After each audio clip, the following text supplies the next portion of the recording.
Bien, on va démarrer la conférence de presse. Je voudrais, au nom du président Yacine Idriss Diallo et de son comité exécutif, présenter une fois de plus des excuses pour le retard observé. Tout à l'heure, je suis passé vous demander un peu d'indulgence, un peu de patience. Et maintenant que le président est arrivé, il fallait donc présenter à nouveau les excuses pour le retard mis et puis démarrer, entrer dans le vif du sujet. Alors, pour revenir donc à l'actualité du jour, ce matin, nous avons une conférence de presse animée par le président Yacine Idriss Diallo pour faire l'annonce des nouveaux sélectionneurs de l'équipe nationale à Côte d'Ivoire. Ce que je peux vous dire en introduction, c'est que vous êtes témoin de ce que le comité exécutif qu'il dirige a été élu le 23 avril. La passation de charge a eu lieu le 4 mai. Et immédiatement, un comité exécutif extraordinaire s'est tenu. Lors de ce comité exécutif, il a été mis en place une commission chargée de travailler et nous sortir donc des sélectionneurs. À cette même date, un appel à candidature a été lancé.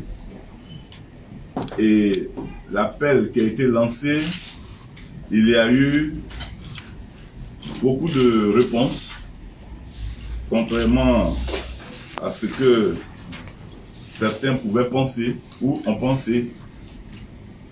Nous notons qu'au niveau des sélectionneurs, du sélectionneur adjoint, nous avons enregistré. Je parle donc sous le couvert de la commission, puisque j'étais secrétaire de la commission. Nous avons enregistré 17 candidatures. Et le président a souhaité que tous les noms vous soient communiqués, en toute transparence, pour éviter des commentaires désobligeants. Première candidature enregistrée, celle de M. Alexandre Keverlan.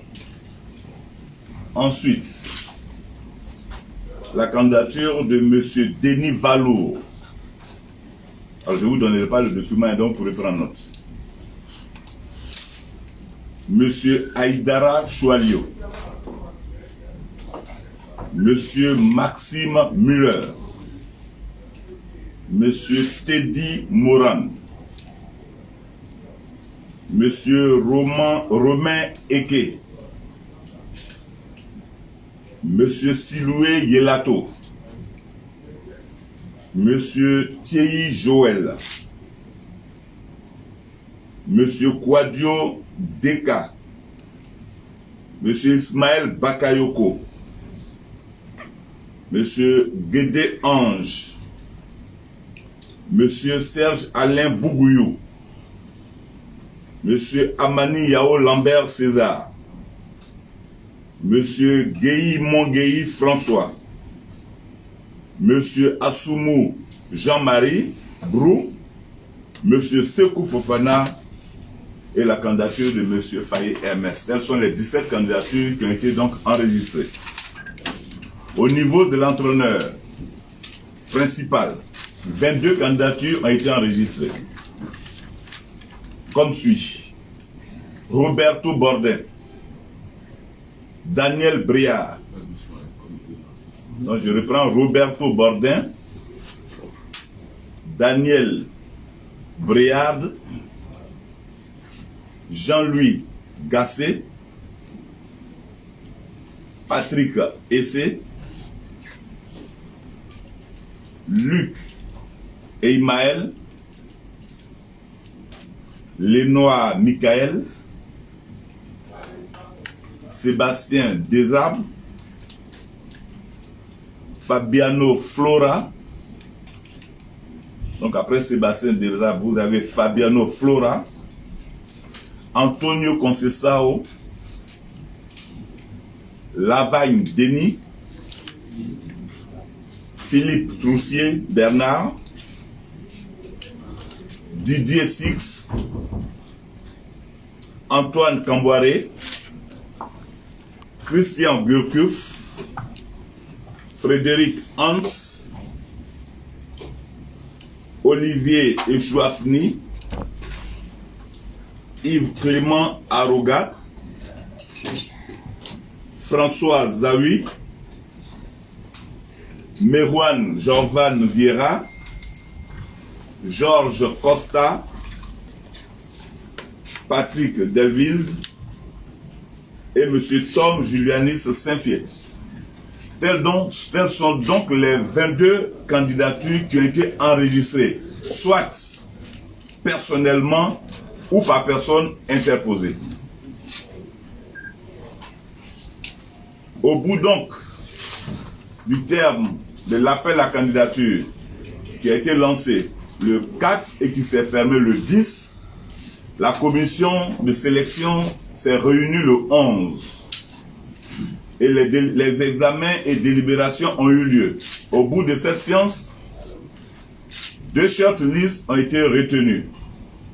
Pour les sélectionneurs adjoints, ont été retenus M. Aïdara Choualio et M. Faye Ernest.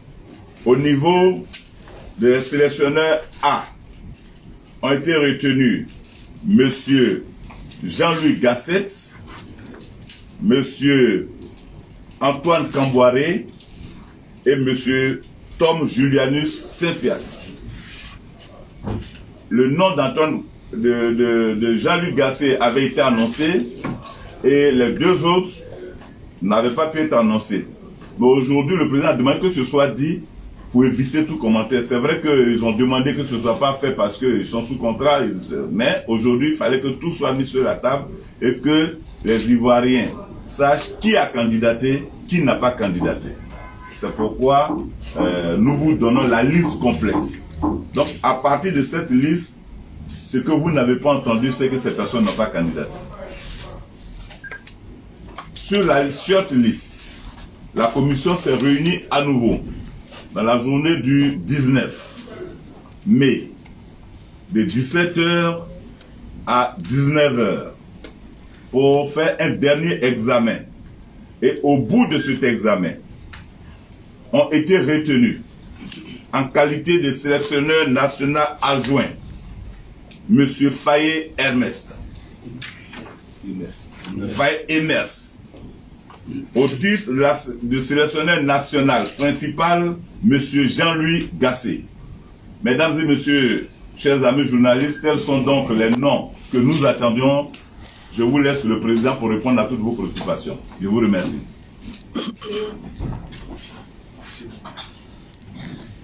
S'il y a des questions, je prends les listes. Donc, je pense que le DEX a bien fixé le cadre.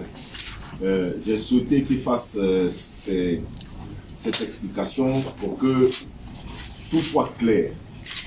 Je vous ai dit que un de nos principes de base, c'est la bonne gouvernance et la transparence. Nous n'avons absolument rien à cacher. D'où la raison pour laquelle j'ai souhaité qu'on vous donne tous ces détails. Alors, je vais répondre à vos questions, mais je vais anticiper sur une question. C'est la question de Antoine Camboiré. Antoine Camboiré a eu son nom dans notre liste. On a reçu la candidature d'Antoine Camboiré en même temps que celle de Frédéric Hans, celle de Olivier Echouafni et celle de Christian Gourcuff. On a reçu ces candidatures en même temps.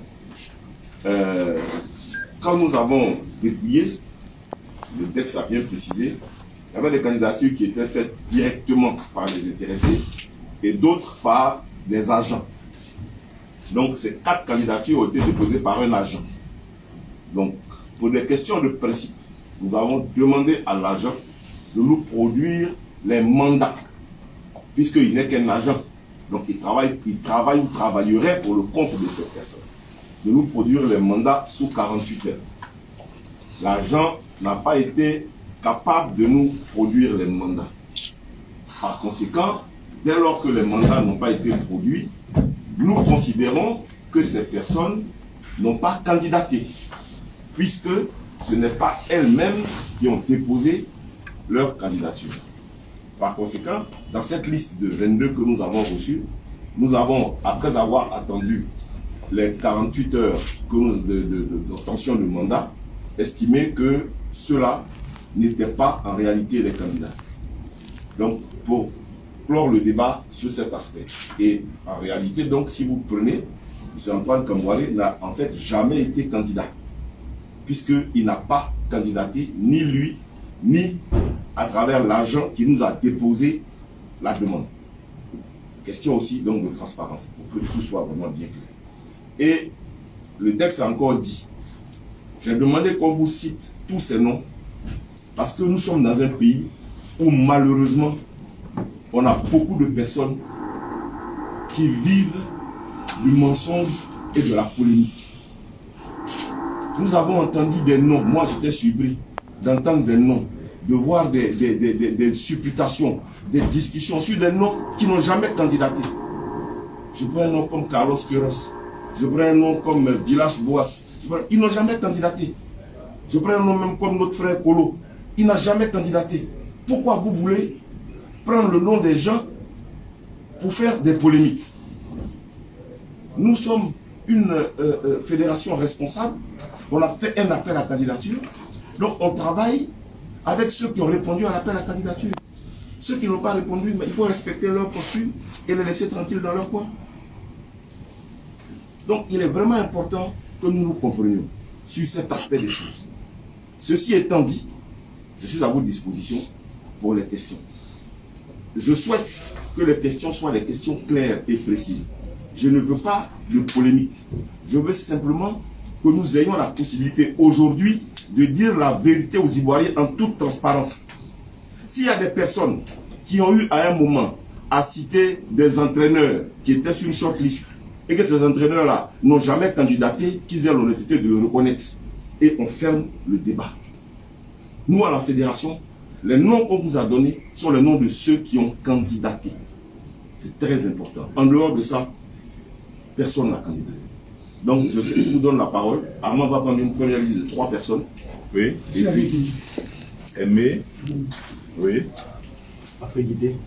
Patrick.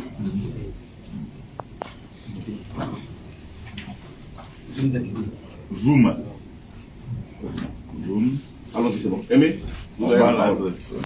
Bonjour Président. Bonjour Aimé. Comment on peut expliquer le fait que depuis 2 jours, Oui. ces noms-là ont circulé sur les réseaux sociaux et sur des chaînes internationales? Comment on peut l'expliquer? Deuxième question, quels sont les objectifs assignés au niveau sanctionné? Merci. D'accord. Depuis 2 jours, moi je ne suis pas au courant. C'est hier soir, moi j'étais en réunion. Parce que vous savez, je vous ai dit que je suis quelqu'un de légaliste et qui respecte son organisation. Nous avons travaillé, je vous ai expliqué. Première shortlist, le 11. Le 4, pardon, donc le 11. Le 11. Entre le 11 et hier, on a travaillé avec ces différentes personnes qui ont été, je dirais, shortlistées. On a échangé, on a parlé, on a des choses avant d'arriver à notre réunion d'hier à 17h. Donc jusqu'à hier à 17h, il n'y avait rien qui était arrêté. Par contre, on avait parlé avec ces différentes personnes. Hier, de 17h à 19h, on a travaillé, on a finalisé la liste. Quand on a finalisé la liste, j'ai soumis la liste au comité exécutif à 19h dans cette salle. Et c'est quand on était dans la salle, quand on a soumis, qu'on nous a fait parvenir un certain nombre de dépêches disant quelque chose. Donc, je ne sais pas. Je ne sais pas, je ne saurais vous dire. Mais quand moi j'ai fini ici aussi avec, comment on appelle ça, mon comité exécutif, j'ai fait un courrier officiel, j'ai informé le ministre des Sports, le Premier ministre et le chef de l'État. Parce que nous sommes dans un pays qui est organisé. Voilà ce qui a été fait. Alors, je ne sais pas où les gens ont eu leurs sources, je suis incapable de vous répondre. Ça, c'est concernant votre première question. Concernant la deuxième question, l'objectif assigné, c'est avoir la meilleure participation possible à la CAN. Pour nous, la meilleure participation possible, c'est gagner la CAN. D'accord? Mais nous avons aussi une lucidité liée à notre expérience. Indiquez-moi, à votre connaissance, combien de pays qui ont organisé la CAN l'ont gagné. Il ne faut pas non plus qu'on aille faire croire aux gens que nous sommes des bisounours. On vit sur la base d'expériences précises. Indiquez-moi. Donc pour moi, l'objectif c'est gagner la CAN. Et c'est ce que nous avons dit aux deux coachs. Après, tout sera mis en œuvre pour que nous la gagnions. Et dans l'organisation, et sportivement, et humainement, et socialement. Nous avons aujourd'hui un président de la République, le président son excellence M. Alassane Ouattara, qui a mis plus de 1 milliard de dollars dans la construction des infrastructures. Le Premier ministre est chargé personnellement de piloter ces opérations. Nous sommes sur la partie sportive. Donc on met en œuvre une organisation efficiente pour que l'équipe soit la mieux structurée, la plus solide possible, pour qu'elle aille le plus loin possible. C'est ce qui explique les choix que nous avons faits. Nous avons une totale confiance en la compétence de ces deux personnes pour diriger notre équipe nationale et l'emmener au plus haut niveau. Voilà ce que je peux vous répondre. Patrick. Bonjour Président. Bonjour. Président, lors de l'ouverture de votre c'était la conférence de point de présentation des membres du comité exécutif, vous avez indiqué que exactement l'équipe nationale était un projet urgent et que vous avez besoin d'une équipe commando, tant au niveau des joueurs que des encadreurs. Est-ce que vous avez l'impression que Jean-Louis Gasset respecte le profil que vous avez dit? C'est-à-dire est-ce qu'il est un commando pour vous? Et puis ma seconde question, c'est de savoir est-ce que vous avez l'impression également que Jean-Louis Gasset à 68 ans est un pari pour l'avenir, bon, pour le long terme? Parce que vous êtes élu pour 4 ans et moi j'estime que la Côte d'Ivoire, les éléphants de Côte d'Ivoire doivent avoir un projet à long terme. Est-ce que vous avez l'impression que lui, il respecte ce critère-là? D'accord. Alors, je pense que vous avez écouté mes propos, mais vous ne nous avez pas entendu. J'ai été clair. Le sélectionneur numéro 1 qui va venir, il a une mission de court terme. Il n'a pas une mission de long terme. Sa mission, c'est la CAN et maximum un an supplémentaire. C'est même pas compliqué. S'il ne gagne pas la CAN, ou s'il n'a pas un résultat satisfaisant, que nous estimons satisfaisant, dans la manière de jouer, dans l'organisation de jeu, dans la performance, minimum demi-finale, il ne sera pas reconduit. Donc pour moi, c'est un commando. Voilà. Un commando, c'est un objectif court terme. Il faut que tu montres là ta capacité. Et maintenant, pour moi, 68 ans, ce n'est pas un handicap. 68 ans, c'est de l'expérience. Et je vous invite tous, parce que vous êtes des journalistes, à vous renseigner sur ce que Jean-Louis Gasset représente en France. Je dis bien vous renseigner. Parce que si moi je vous le dis, vous allez penser que je le dis pour le dire. Renseignez-vous sur ce que ce monsieur représente. En termes de compétences, en termes de connaissances, en termes d'expérience. Renseignez-vous. Parce que je ne rentre pas dans la polémique, mais j'ai vu des gens qui sont allés sur Wikipédia, prendre le total des défaites, prendre le chiffre, faire des comparaisons. J'ai rigolé. Parce que j'ai dit, mais c'est dramatique. Parce que c'est comme ça qu'on regarde. Je vais vous amener un élément. Parce que vous avez peut-être la mémoire courte, mais moi je suis quelqu'un qui travaille. Voilà Aimé Jacquet. Vous savez qui est Aimé Jacquet? C'est le premier sélectionneur qui a permis à la France de gagner. Quand il prenait la France pour la Coupe du Monde de 98, 99,99% des Français étaient opposés. Parce qu'ils sortaient d'une expérience désastreuse à l'AS Nancy-Lorraine. Il a pris l'équipe, mais c'était un technicien dont les compétences n'ont jamais été remises en cause. Il a pris l'équipe, il a travaillé, il a obtenu les résultats. Donc, je le dis parce que vous êtes tous des leaders d'opinion. Et vous devez comprendre que les choix que j'ai faits, ce n'est pas un choix personnel. C'est un choix à travers une structure qui est à la fédération, un groupe de travail qui a été indiqué. Et c'est un choix pour notre pays. Même si vous ne m'appréciez pas à titre personnel, appréciez le travail qu'on fait pour notre pays. Il s'agit de la Côte d'Ivoire. Donc, si celui qu'on a choisi a le profil adéquat, parce qu'il a été entraîneur d'une équipe nationale, a le profil adéquat parce qu'il a été entraîneur d'un club, a le profil adéquat parce qu'il a eu une expérience, prenez ça et puis regardez-le à l'œuvre. Les polémiques ne nous mèneront nulle part. Il faut que nous soyons capables d'aller à l'essentiel. Nous pensons, au niveau de la fédération, du comité exécutif qui a endossé cette décision, nous pensons que M. Jean-Louis Gasset et M. Faye Emers ont les compétences adéquates pour notre équipe nationale au plus haut niveau et dans les meilleures conditions. Troisième, M. Zoum. Bonjour, Président. Bonjour. Alors, Président, quand je fais un regard sur la liste de postulants, on constate qu'il y a des entraîneurs qui ont eu une parfaite connaissance de l'environnement africain. Mais à côté d'eux a été retenu Jean-Louis Gasset. Alors qu'est-ce qui a milité en faveur de Jean-Louis Gasset? Qu'est-ce que vous appelez connaissance de l'environnement africain? Qui ont déjà été sélectionneurs d'une nation africaine. Et quels sont leurs résultats? Ils ont au moins participé à des compétitions. J'ai dit donner les résultats. Quels résultats ils ont eu? Le football est universel. Le football est universel. Ça veut dire quoi?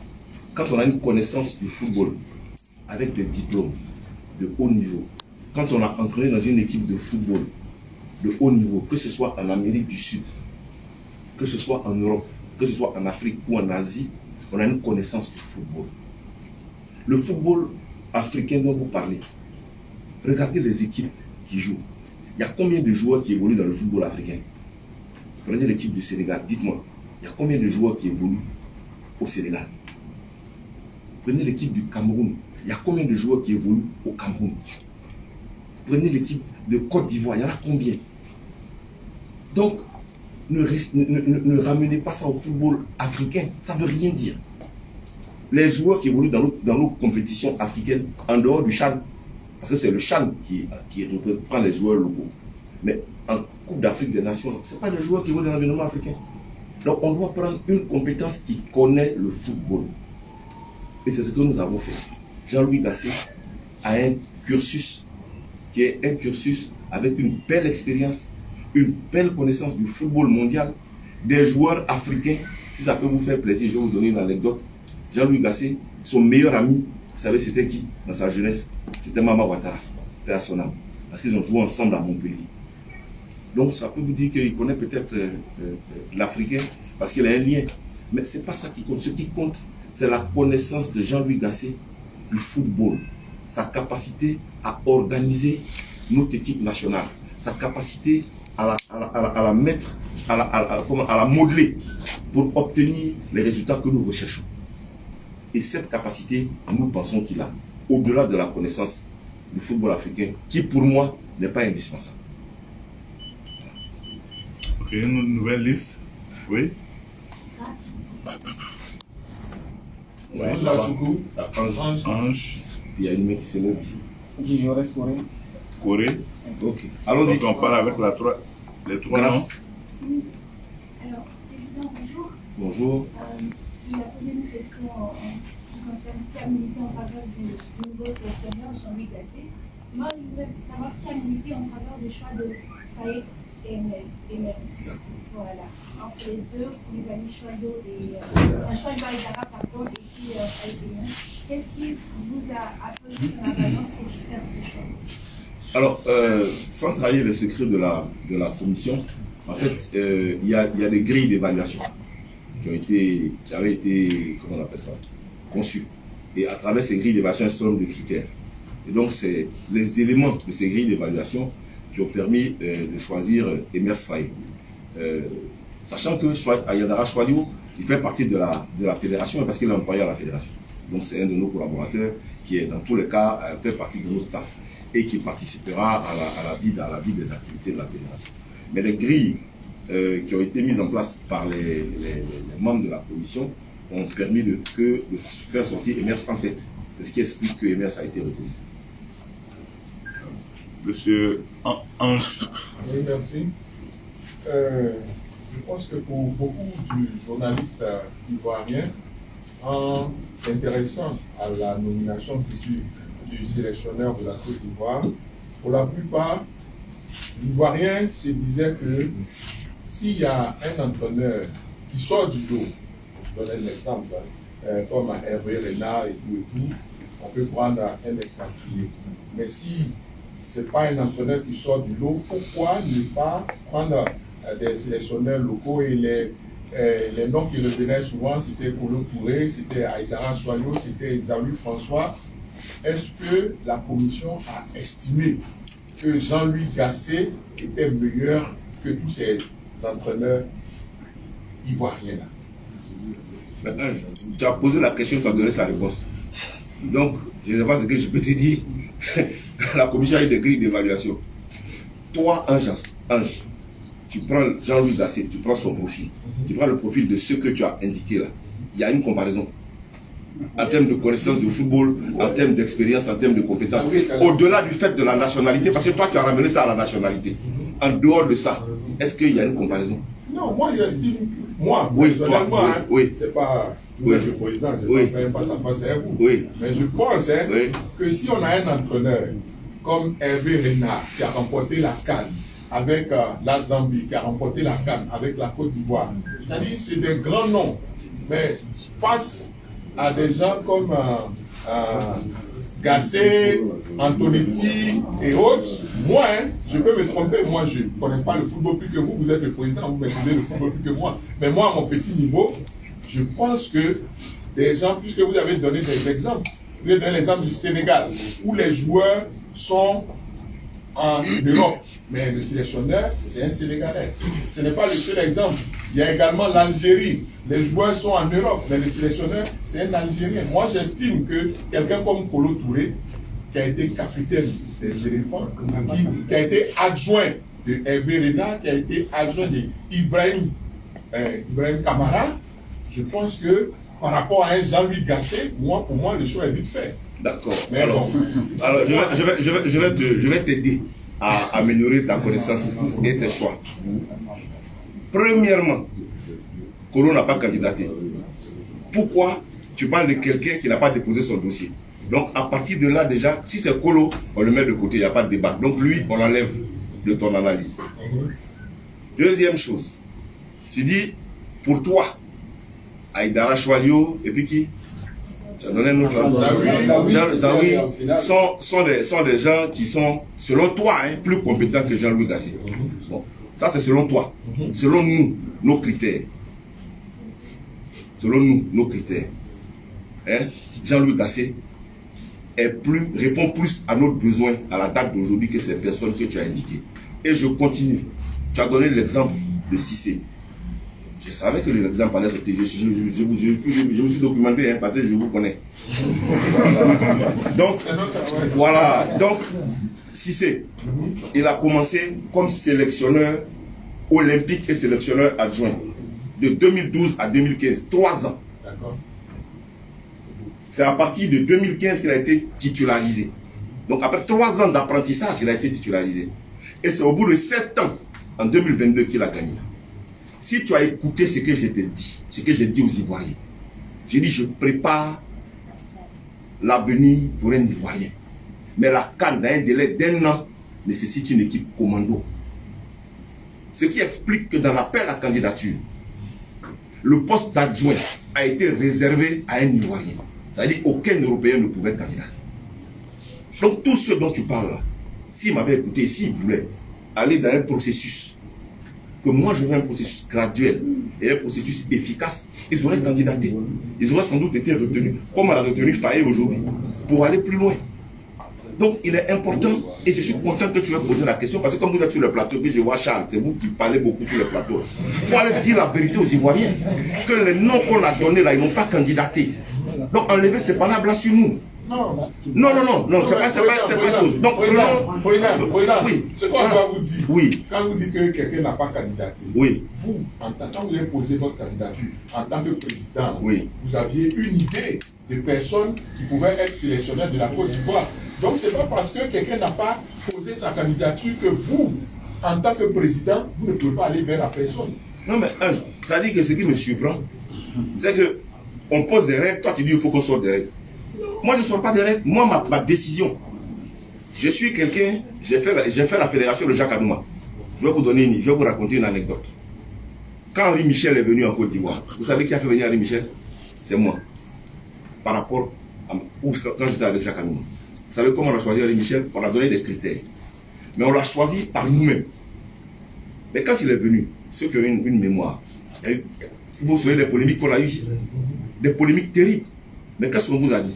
On a un objectif, c'est aller à la Coupe du Monde. Et celui qui peut nous emmener à la Coupe du Monde, c'est Henri Michel.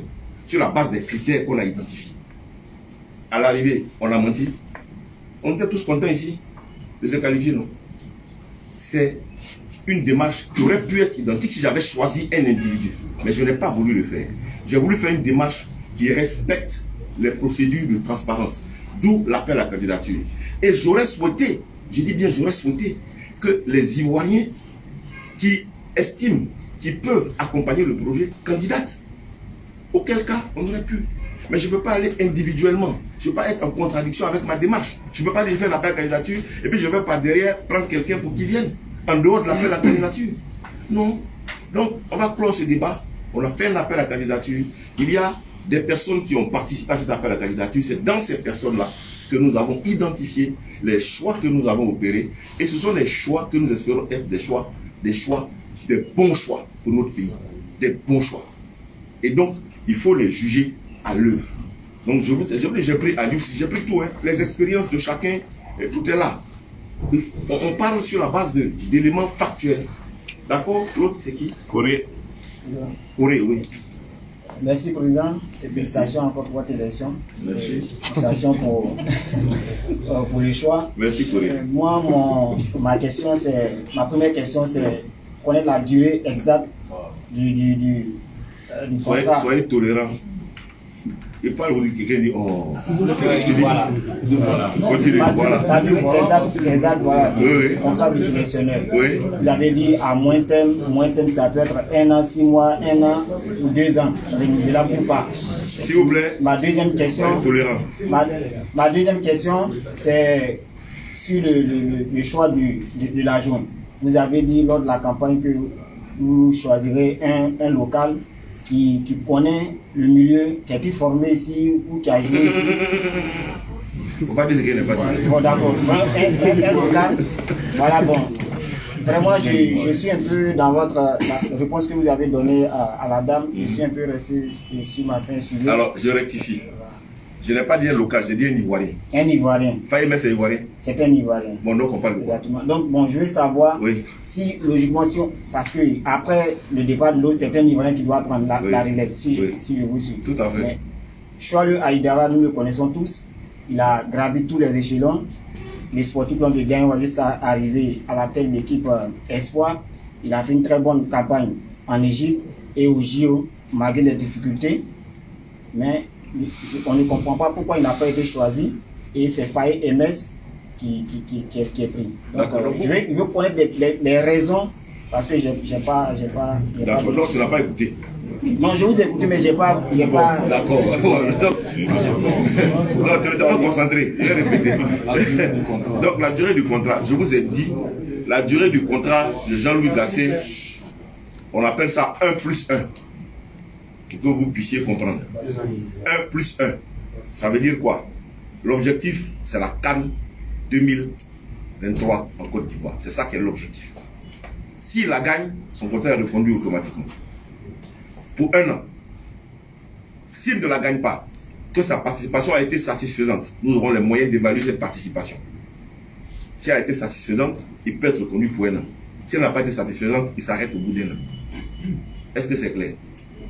C'est clair? C'est clair. 1+1. D'accord. Maintenant, on a fait... Alors, je vous renvoie à notre appel à candidature. Parce que, je vous ai dit, je suis quelqu'un, je ne fais rien au hasard. Prenez notre appel. Est-ce que vous avez lu l'appel à candidature? Si vous n'avez pas lu, donc, on a un problème. Donc, les critères sont clairs.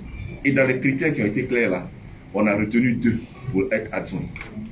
La commission a travaillé sur la base maintenant de comment on appelle, de fiches de notation, avec des points attribués à chaque aspect, je dirais, recherché à travers l'entraîneur adjoint.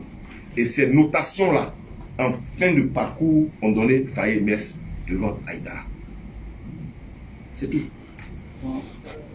Maintenant, on peut connaître un peu ces critères de notation-là qui plaident en faveur réellement de...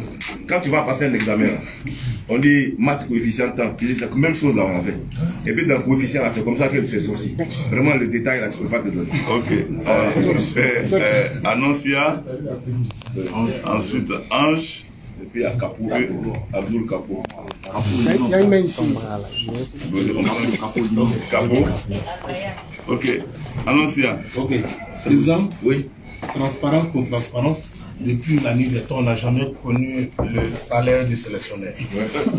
Je lis, depuis hier nuit, je suis interpellé sur les réseaux sociaux, on parle de 50 000 euros, 100 000 euros. Voilà, non, je parle en euros, pardon. Non, la question est précise. Donc, j'aimerais savoir ce salaire.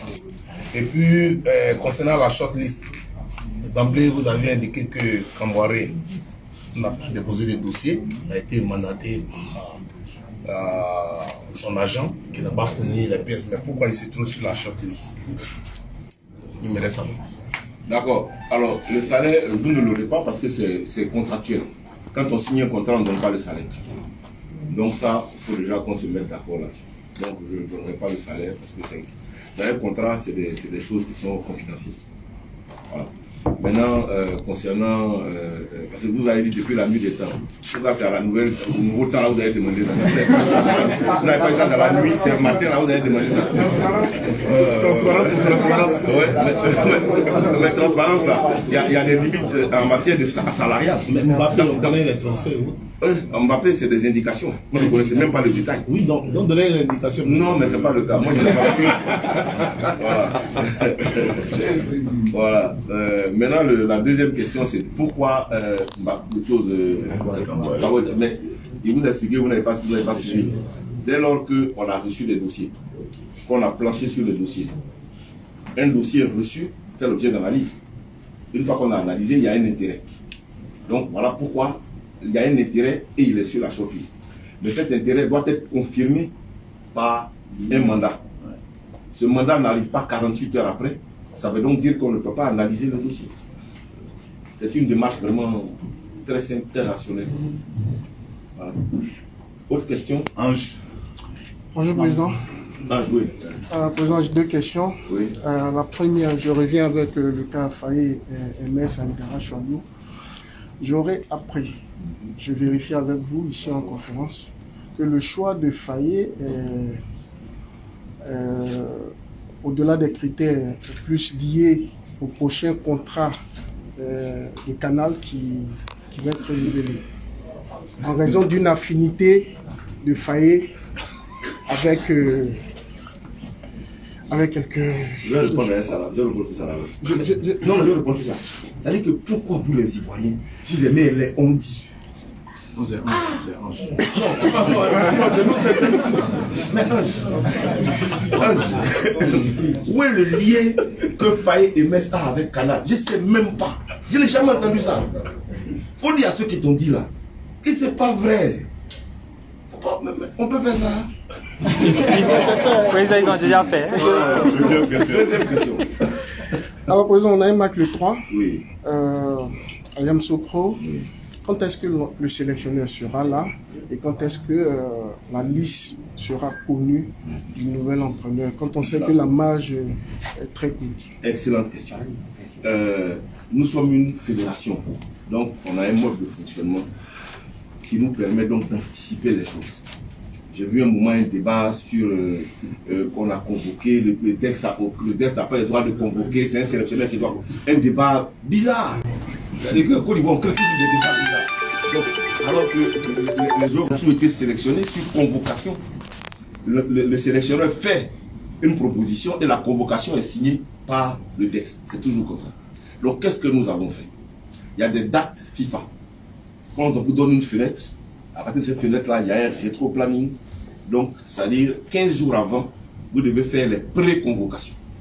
Nous avons demandé au manager général des équipes nationales qui est là, de prendre la liste des 50 derniers joueurs qui ont été sélectionnés en Côte d'Ivoire. Donc, les 50 sélectionnés. Donc, il a pris les 50 et nous avons pré-convoqué les 50. Voilà. Donc, ça veut dire que chacun des 50, aujourd'hui, est susceptible d'être convoqué. C'est ce que le DEX a signé. Maintenant que nous avons arrêté, je dirais, l'entraîneur, donc nous allons communiquer ces 50 noms-là à l'entraîneur. Et c'est lui qui va procéder maintenant au choix final des 25 qui vont faire les deux, et comment on appelle ça, les deux journées. Donc, en principe, dès la semaine prochaine, il sera à Abidjan, puisque les joueurs doivent arriver à partir du 30. Donc, il devrait arriver quelques jours avant les joueurs. donc pour la mise en place, etc. etc. Donc, c'est dans la liste des 50 là qui va choisir. Voilà donc la procédure qui a été faite pour anticiper la situation que nous vivons. Voilà. Donc, je pense que cette liste est suffisamment fournie. Et puis voilà. Capot.